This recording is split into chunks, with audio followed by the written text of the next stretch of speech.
Vaxtınız xeyir, əziz izləyicilər. Sığortalı dostun növbəti buraxılışı ilə qarşınızdayıq. Azərbaycan Mərkəzi Bankı yerli sığorta bazarı üzrə 2026-cı ilin yanvar-aprel aylarına olan icmalını açıqladı. Nəticələrə görə yerli sığorta bazarında böyümə tendensiyası davam edir. Daha bir əhəmiyyətli xəbər isə ondan ibarətdir ki, yaxın günlərdə ölkəmizdə növbəti dəfə sayca 11-ci Azərbaycan Beynəlxalq Sığorta Forumu keçiriləcək. Sığorta bazarında müşahidə olunan davamlı böyümə fonunda sektorun beynəlxalq trend və tendensiyaları araşdırması ölkəmizin maliyyə və iqtisadiyyat sisteminə nə kimi töhfələr verəcək. Sığorta haqları və ödənişlərinin artmasını formalaşdıran başlıca amillər nələrdir? Mövzunu studiyamızın qonağı Azərbaycan Sığortaçılar Assosiasiyasının Tədris Mərkəzinin direktoru, sığorta mütəxəssisi Pərviz Quliyevlə müzakirə edəcəyik.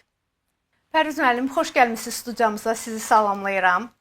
Salam, xoş gördük Aytən xanım. Pərviz müəllim, sığorta bazarının 2026-cı ilin yanvar-aprel ayları üzrə icmalı açıqlanıb və bazar hesabat dövrü ərzində 610 milyon manat yığım təmin edərək 3,7% böyüyüb. Bax, bir sığorta mütəxəssisi olaraq bu böyüməni necə qiymətləndirirsiniz? Mən hesab edirəm ki, istənilən halda bu bir müsbət tendensiyadır. Bildiyiniz kimi son illərdə Azərbaycan sığorta bazarında illik olaraq biz 10% üzərində artım müşahidə edirik. Məsələn, keçənin 14% olmuşdu bu artım. Ona görə də hesab edirəm ki, nəzərə alsaq ki, bu bir rübün göstəricisidir və eyni zamanda baxmayaraq ki, bazarda təqdim olunan məhsulların satışında da müəyyən dəyişikliklər baş veribdir. Məsələn, xüsusilə də bildiyiniz kimi, həyatın yaşam sığortası məhsulu artıq dövlət müəssisələrində təqdim olunmur. Buna da baxmayaraq, amma bu artımın müşahidə olunması bu çox gözəl bir tendensiyadır.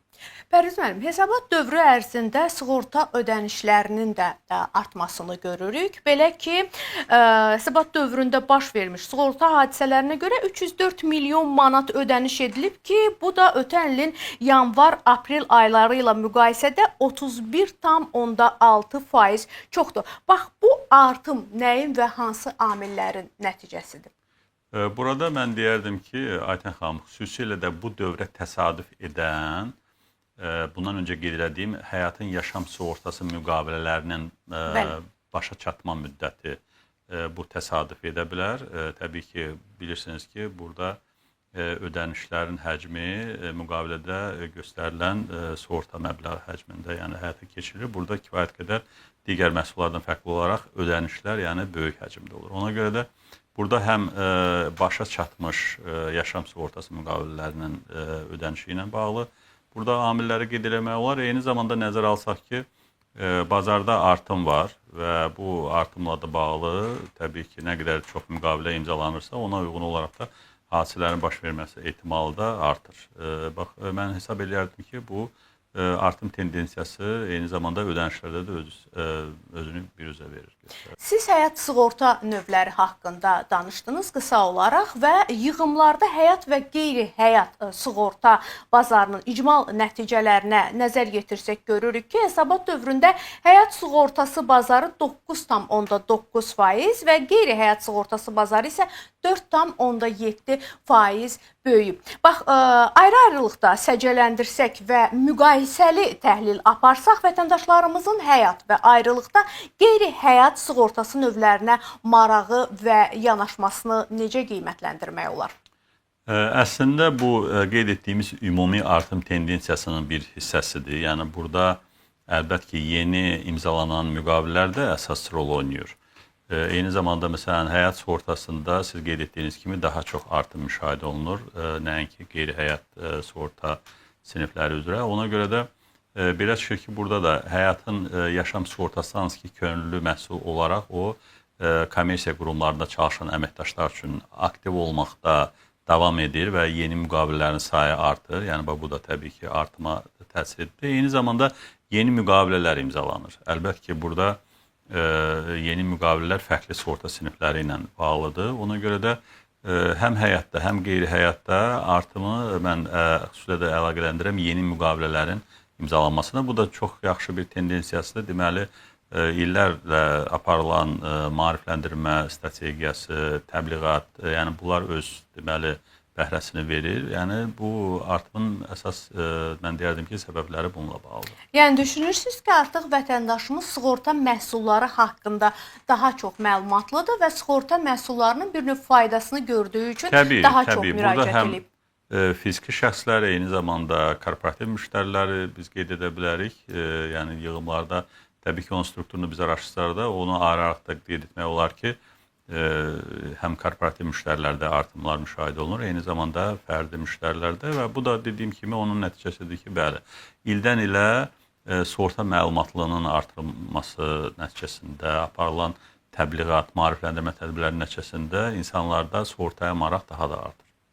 Bərizən, siz də cavabınızda həyatın yaşam sığortası barədə və bu sığorta növünün hazırda lokomotiv növlərdən, sığorta bazarı üçün lokomotiv növlərdən biri olduğunu qeyd etdiniz və mən elə həm sizin, həm də tamaşaçılarımızın diqqətinə sözü gedən növlə bağlı yığımlar haqqında hesabat dövrü məlumatlarını çatdırmaq istəyirəm. Belə ki, sözü gedən məhsul üzrə yığımlar hesabat dövründə 15,2%, ödənişlər isə 40,7% artıb. Yəni burada da bir artım müşahidə etmişik. Elə həyatın yaşam sığortasından danışsaq, bax bu məhsulun üstünlükləri, nə üçün vətəndaşımız, insanımız bu məhsula müraciət etməlidir? Bu barədə nə deyə bilərsiniz?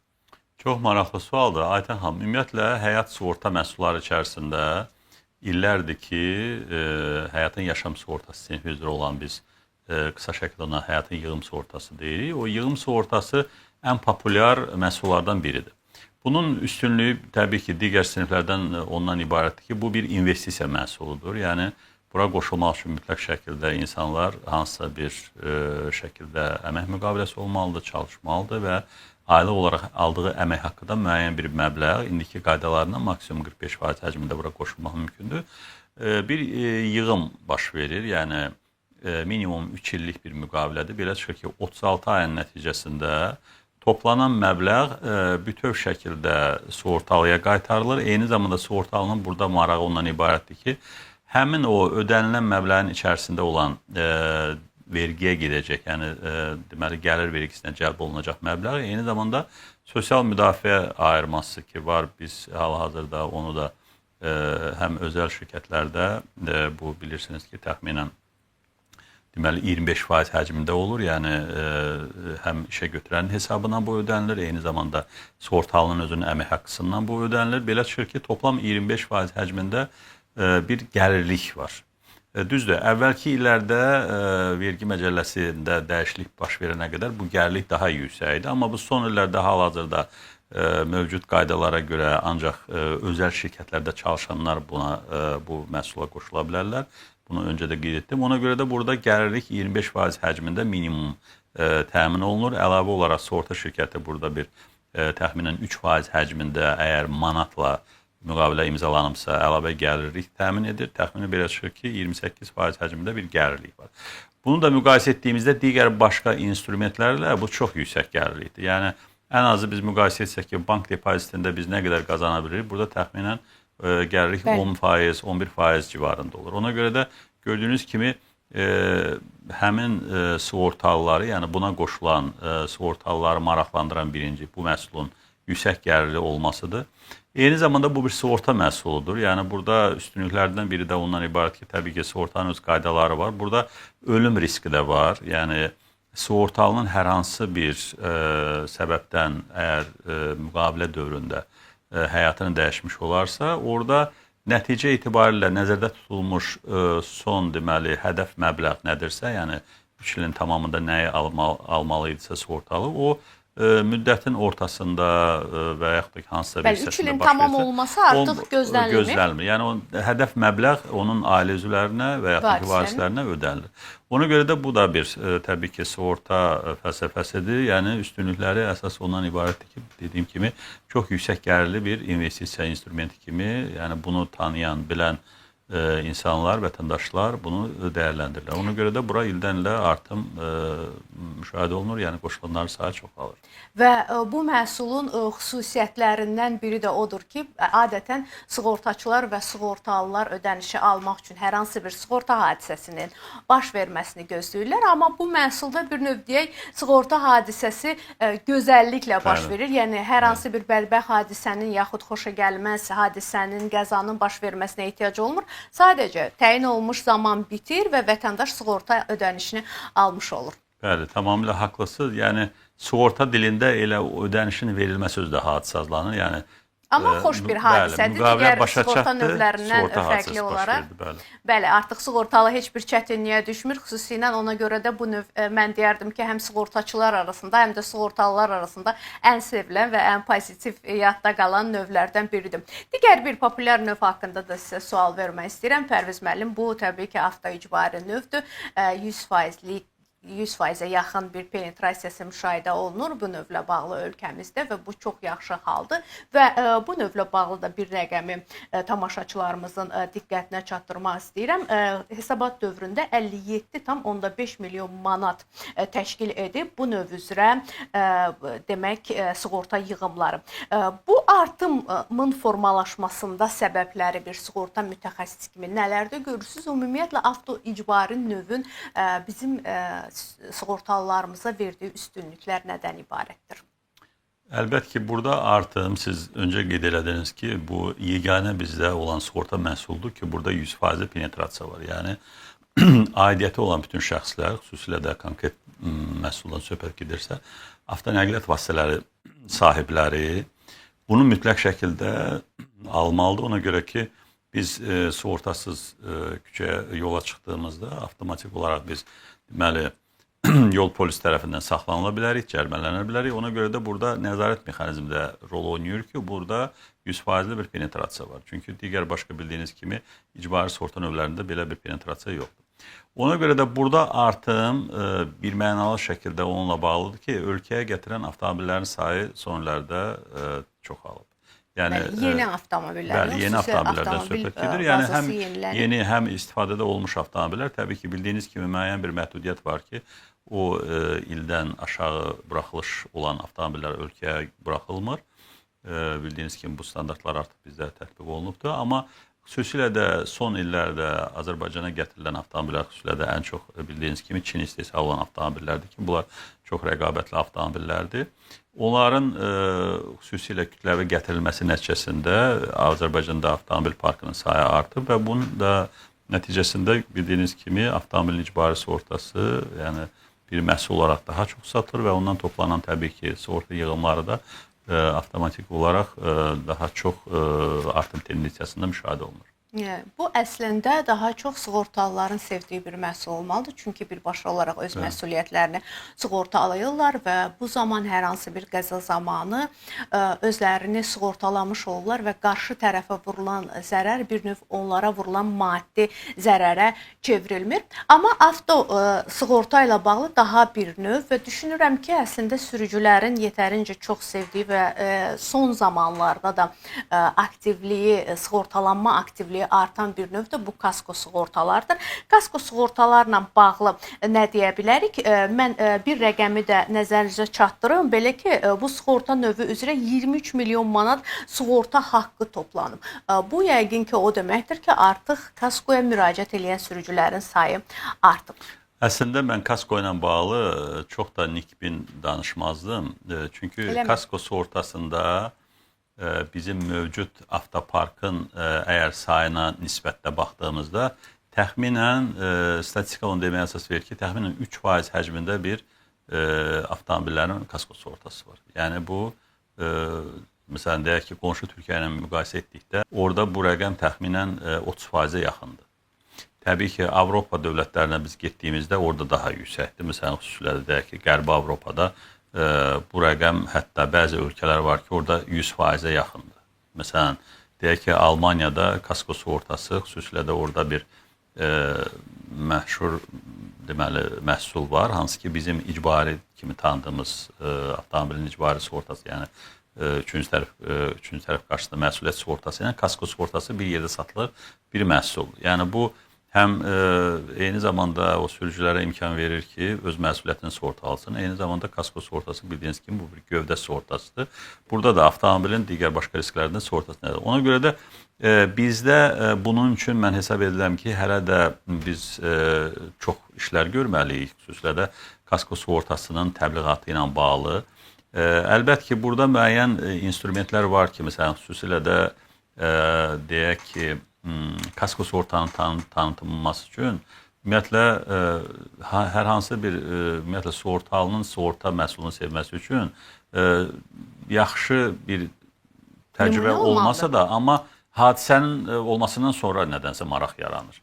Məsələn, hadisə baş verir, hansısa bir ödəniş alır, ondan sonra sığortaya maraq artır. Məsələn, kaskoda da bunu çoxluq olaraq mən deyərdim ki, birinci insanların özünün təbii ki, o riskin fərqində olması buna səbəb ola bilər. Yəni, bununla da bağlı çox işlər görülməlidir. Eyni zamanda, məsələn, deyək ki, öz avtomobilini kreditə almış sürücülər ki var. Məsələn, onlar kreditə alanda, bankdan təbii ki, kredit götürəndə bank öz riskini sığortalamaq kimi avtomobilin kasko sığortasını tələb edir. Baxmayaraq ki, bu könüllü bir məhsuldur.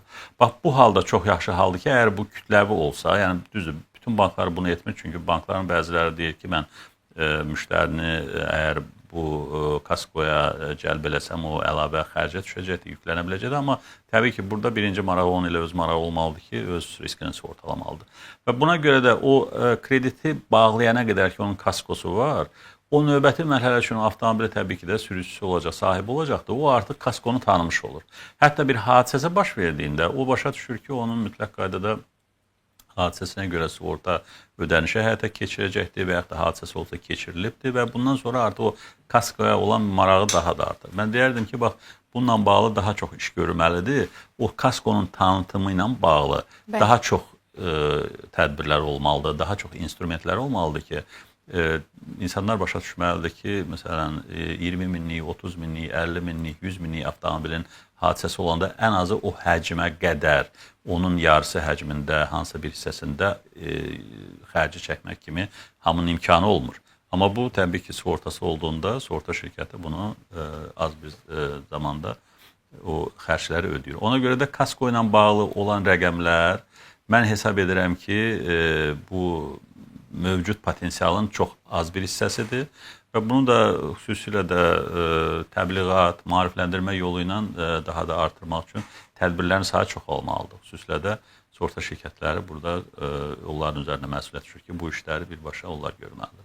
Bəli, siz bir sığorta mütəxəssisi kimi bu növü tam olaraq bütün xüsusiyyətləri ilə bilirsiniz və bir sürücüyə hansı üstünlükləri verə biləcəyini tam ətraflı şəkildə bilirsiniz və buna görə də bu növlə bağlı gözləntiniz daha çoxdur. Sizinlə tamamilə razıyam bu fikirdə, amma gəlin bir məqamı da etiraf edək ki, elə bir dövr var idi ki, elə biz də sizlə bu maarifləndirmə işinin içərisində birbaşa olaraq iştirak etdiyimiz üçün bilirik ki, insanlar avtoicbari sığorta etdirərək kasko sığortaya məxsus olan xüsusiyyətləri, yəni avtoicbari sığortadan istəyirdilər. Məsələn, avtomobillərinin üzərinə bir ağac düşürdü və gəlib bu ödənişlə bağlı avtoicbari sığortaları üzrə müraciət edirdilər. İndi ən azından o məlumatsızlıq mənə görə azalıb və insanlar artıq heç olmasa kasko sığortanın nə olduğunu bilirlər. Yəni müraciət edirlər, etmirlər. Bu təbii ki, o şəxsi hadisənin baş vermə təcrübəsindən asılıdır.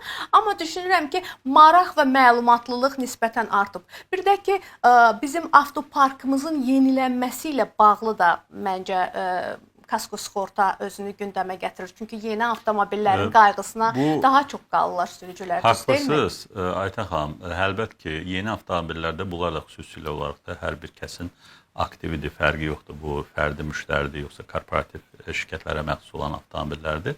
Bunlar aktivdir, yəni yeni avtomobillərdə xüsusilə qiymət baxımından daha bahadır. Ona görə bunların sığortası birinci növbədə təbii ki, kasko sığortası gündəmə gəlməlidir. Yəni onun sahibi bunu dərk etməlidir. Bax, məsələn, sizə son baş verən hadisələrdən olan misallar deyim.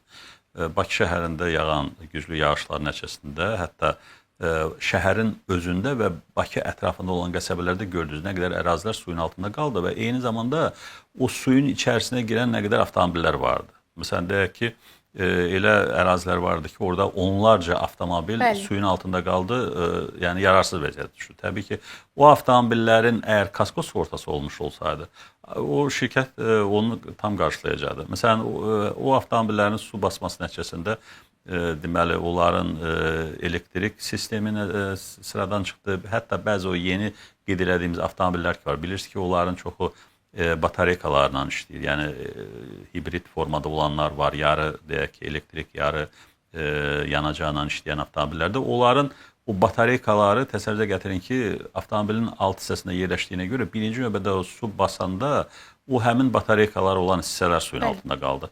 Və o da çox qısa müddətə orada oksidləşmə baş verir.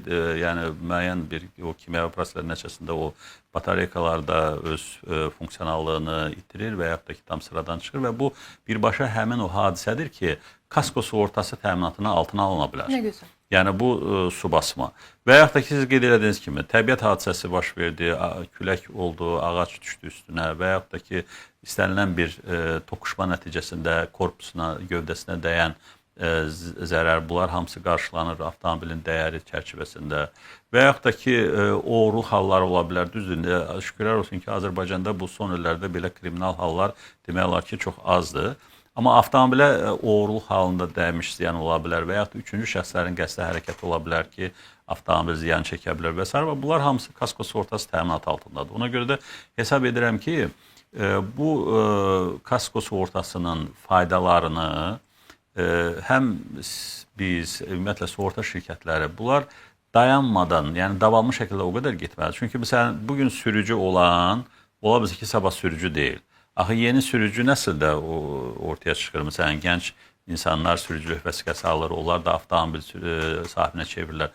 Onlara da bu məsələlər çatdırılmalıdır. Onun üçün də bu təbliğatın özünün davamlı olması mütləq qaydada bu artıma səbəb ola bilər.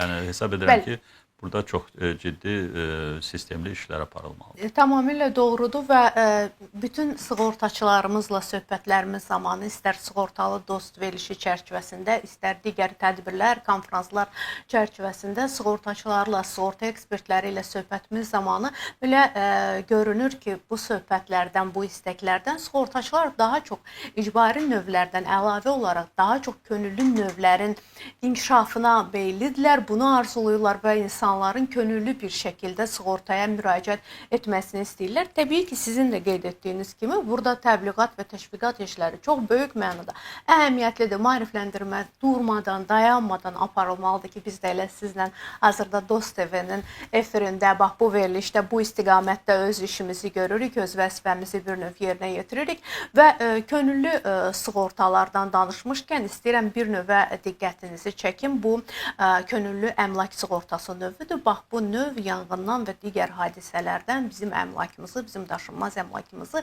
sığortalayır. Bu növlə bağlı hansı məlumatları verə bilərsiniz və hansı çağırışları verə bilərsiniz? Vətəndaşlarımız nə üçün bu növə müraciət etməlidirlər? Bu növdə mən hesab edirəm ki, hətta avtomobilin kasko sığortasından insanlara daha çox lazım olan bir sığorta növüdür. Nəyə görə? Çünki avtomobilsiz bəlkə də yaşamaq olar, amma evsiz yaşamaq çətindir. Ona görə də birinci növbədə biz nəzərə almalıyıq ki, evimiz bizim üçün ən qiymətli aktivdir, ən qiymətli təbii ki, mülkdür. Ona görə bunun hətta biz hal-hazırki statistikaya nəzər saldığımızda bilirsiniz ki, hal-hazırda daşınmaz əmlakla bağlı həm icbari növlər mövcuddur. Daşınmaz əmlakın icbari sığortası var, eyni zamanda deməli, daşınmaz əmlakla bağlı mülki məsuliyyətin icbari sığortası var. Bu daha çox həmin o daşınmaz əmlakın içərisində olan sahibkarlıq fəaliyyətinə bağlı olan şəxslərlə bağlıdır. Həm fiziki, həm hüquqi şəxslər. Bir də ki, bütün əmlakın fərqi yoxdur. Bu, yaşayış evidir və yaxud da ki, mənzildir, eyni zamanda kommersiya obyektidir. Bunların hamısının siz qeyd etdiyiniz könüllü sığortası. Təbii ki, könüllü sığortanın üstünlükləri ondan ibarətdir ki, könüllü sığorta birinci növbədə əmlakın bütöv dəyərini sığortalayır. Yəni, əmlakın dəyəri nədirsə, bazar dəyəri həcmində sığortalanır. Məsələn, tutalım ki, icbari əmlak sığortasında yaşayış mənzillərində məhdudiyyət var. Məsələn, deyək ki, bölgələrlə bağlı Bakıda Bakı maksimum şəhərində 25 başqa, mindir, bəli, tətbiq bölgələrdə olunub, məsələn deyək ki 15 mindir, Sumqayıt, Naxçıvan, Gəncə şəhərlərində 20 mindir və s. Ona görə də burada könüllü növ o deməkdir ki, birinci sizin əmlakınızın dəyəri nədirsə, hazırda hadisə baş verəndə o dəyər çərçivəsində siz kompensasiya ala bilərsiniz. Yəni bu ən üstünlüyüdür.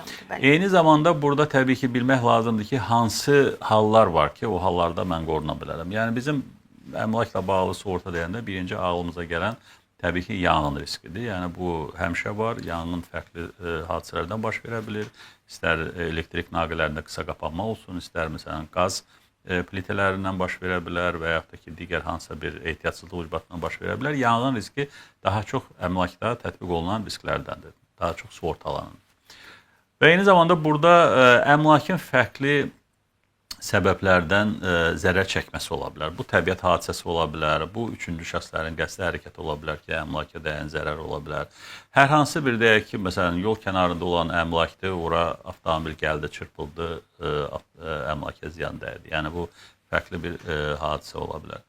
Sonra deyək ki, su basma, hansı ki, bax, bundan öncə qeyd etdiyimiz avtomobillərlə bağlı olan risk birbaşa həmin o əmlaklara da aiddir. Nəyə görə? Çünki gördüyünüz kimi nə qədər ziyan çəkdi. Bizim üstədə Bakı ətrafında olan bəzi qəsəbələr vardı ki, orada bax bu su kanalizasiya sisteminin deyək ki, işlək vəziyyətdə olmaması və yaxud da ki, yağıntının deyək ki, həcminin artıq olması ona gətirib çıxardı ki, o su lazım olan vaxta axıb getmədi, evlərə ziyan dəydi və birinci növbədə təbii ki, o evlərin birinci mərtəbəsində yaşayış əraziləri, eyni zamanda həm də tək yaşayış mənzilləri evlərindən başqa bildiyiniz qədər bəzi ticarət mərkəzləri vardı ki, orada kommersiya obyektlərdə çox ciddi ziyan çəkdi və yaxud da ki, o həmin mülkiyyətin, həmin əmlakın içərisində olan əmlaklar var idi, şəxsi əşyalar vardı, bunlar da çox ciddi ziyanla qarşılaşdı. Ona görə də bax, bu risklər həmişə gözləniləndir.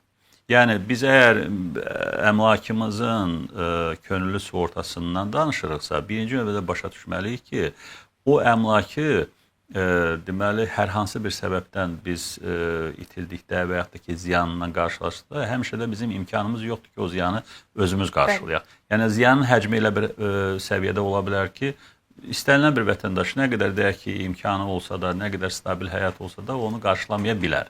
Çünki bildiyiniz kimi də biz evi əldə eləmək üçün, əmlakı hansısa bir ərsəyə gətirənə bir ömrümüz gedir. Bəli, illərlə biz buna vaxt sərf. Ona görə bax, burada əsas mənim verəcəyim mesaj həm həmvətənlərimə, ümumiyyətlə vətəndaşlarım da ondan ibarətdir ki, əmlakınızın əgər o əziyyətlə ərsəyə gətirib qədrini, dəyərini qiymətləndirmək istəyirsə, birinci növbədə onun sığortasını etdirmək lazımdır.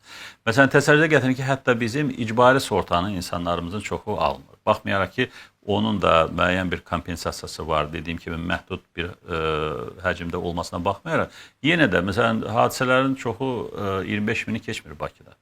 Yəni, ən azından o icbari əmlak sığortasını etdirdiyimizdə heç olmasa 25 minə qədər ziyanı almaq olar. Və cəmi 50 manat ödəyərək Bakı şəhəri üzrə. Bəli, bu da tamamilə doğrudur. Yəni, çox cüzi bir məbləğ 50 manat, hansı ki, onu istənilən bir mülk sahibi ödəmək kimi qabiliyyəti var. Yəni, evi varsa mütləqdir ki, 50 manatı da var, verə bilər və məncə hər bir vətəndaş əslində bunun bir qədər əvvəl dediyim kimi də o mahiyyətini və faydasını tam olaraq almasa, düşünürəm ki, qısa bir zaman sərf edib, hazırda özdə bütün növlərlə bağlı elektronlaşma işləri də həyata keçirilib, çox qısa bir zaman sərf edib öz sığortalarını, əmlakı ilə bağlı sığortalarını, sağlamlığı ilə bağlı sığortalarını həyata keçirə bilər. Verilişimizin əvvəlində də qeyd etdiyimiz kimi, Pərviz müəllim bu günlərdə ölkəmizdə növbəti dəfə sayca 11-ci olan Azərbaycan Beynəlxalq Sığorta Forumu keçiriləcək. Bu ənənəvi forumun sığorta sektorumuz üçün qazandırdığı üstünlüklər nədən ibarət olacaq? Çox maraqlı bir məqama toxunursunuz. Əlbət ki, sığorta bazarının inkişafı, bundan öncə qeyd elədiyimiz fərqli tədbirlərlə, xüsusilə də təbliğat, maarifləndirmə, bununla yanaşı eyni zamanda sığorta bazarının fərqli digər bazar iştirakçıları tərəfindən tanınması ilə də bağlıdır. Yəni, təbii ki, biz bilirsiniz ki, müxtəlif əməliyyatlar var ki, onları mütləq şəkildə xarici sığorta bazarında çalışan oyunçularla, xüsusilə təkrar sığorta şirkətlərlə, onlarla birgə həyata keçir. Ona görə də Azərbaycan sığorta bazarını tanımaq üçün bu tədbirin əhəmiyyəti çox böyükdür. Bura ilk öncə dəvət olunan, yəni gəlib iştirak edən şirkətlər hansılar ki, xarici sığorta şirkətləri, təkrar sığorta şirkətləri, broker şirkətləri ki, onlar dəvət alıblar.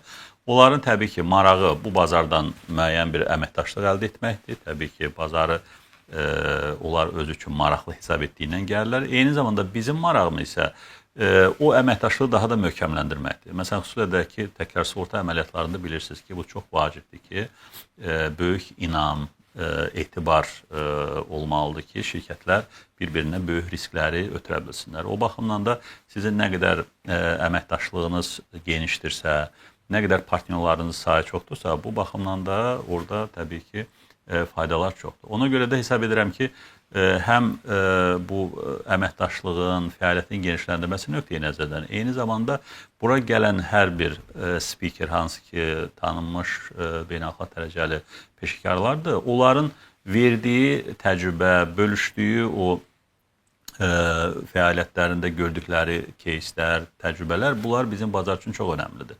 Nəyə görə? Çünki biz inkişaf etməkdə olan bir dövlət olduğumuzdan sığorta bazarında kənar inkişaf etmiş təcrübələrdən öyrənməliyik. Ona görə bax, o həmin həmkarların burada gəlib çıxışları, müxtəlif mövzulardakı məsələn panellər olacaqdır. Onların da təcrübəsinin bölüşməsi bizim sığortaçılar üçün, yerli peşəkarlarımız üçün çox vacibdir.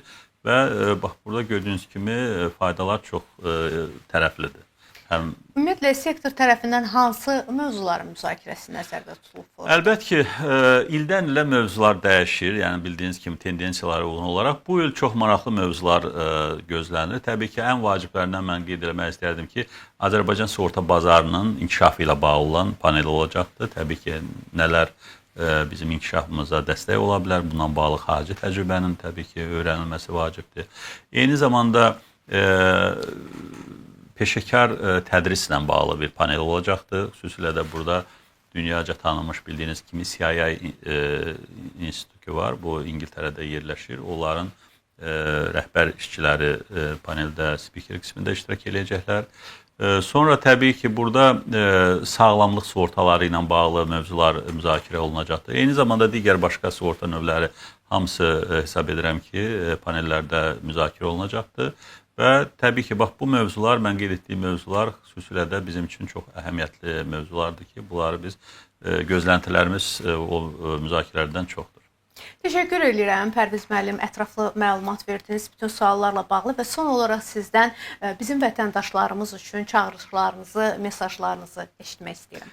Əlbəttə ki, bu mənim ən çox xoşladığım sualdır. Yəni, bu sualı sizdən çox eşitmişəm. Eyni zamanda da təbii ki, mən özüm bir sığortaçı olduğum üçün, sığortanı sevdiyim üçün mən istəyərdim ki, bizim vətəndaşlar fərqi yoxdur. Uşaqdan böyüyə qədər hamı sığortaya maraq göstərsin. Birinci, bunun marağın fəlsəfəsini başa düşək ki, bu sığorta bizi gələcəkdə baş verən zərərlərdən qoruyur. Bir müdafiə elementidir. Yəni, biz müdafiə elementini çox baha qiymətə almırıq. Ona görə də, bax, burada istər əmlakımızın sığortası olsun, istər avtomobilinizin sığortası olsun, istər məsələn, hansısa bir səfərə gedirik, səfər sığortası olsun, sağlamlıqla bağlı olan sığortalar olsun, müxtəlif biznesin məsuliyyəti ilə bağlı sığortalar olsun, bunlar hamısı çox önəmlidir. Yəni, biz öz təcrübəmizdə itirəndə, o zərərlərlə üz-üzə qalanda bu bizə baha başa gəlir. Amma bunu əvvəlcədən başa düşmək, dərk etmək, o riskləri gözə almaq, biraz uzaq görən olmaq və onu sığortalamaq, bu mən hesab edirəm ki, çox bir rasional qərardır. Yəni, hər il biz öz ailə büdcəmizi planlayanda o müəyyən bir həcmdə əmlakımızın sığortasına, avtomobilimizin sığortasına, digər başqa sığortalara o ailə büdcəsinə əlavələr etsək, bu hesab edirəm ki, bir gözəl vərdişə çevirilər və nəsildən nəsilə də ötürülür. Necə ki, inkişaf etmiş dövlətlərdə, millətlərdə onlar artıq ənənəvi olar bilirlər ki, məsələn, növbəti gələn nəsildə mütləq bu əmlak sığortasını almalıdır, həyat sığortasını almalıdır. Maliyyə savadlılığı. Bəli, bu ona görə də hesab edirəm. Mən çox istəyərdim ki, insanlarımız buna marağı artsın. Yəni, sığortaya hansısa bir ötəri, deyək ki, tədbir kimi baxmasınlar. Bu bizim həqiqətən gündəlik həyatımızın, məişətimizin bir parçasıdır. Çox sağ olun, təşəkkür edirəm sizə. Çox sağ olun, Pərviz müəllim.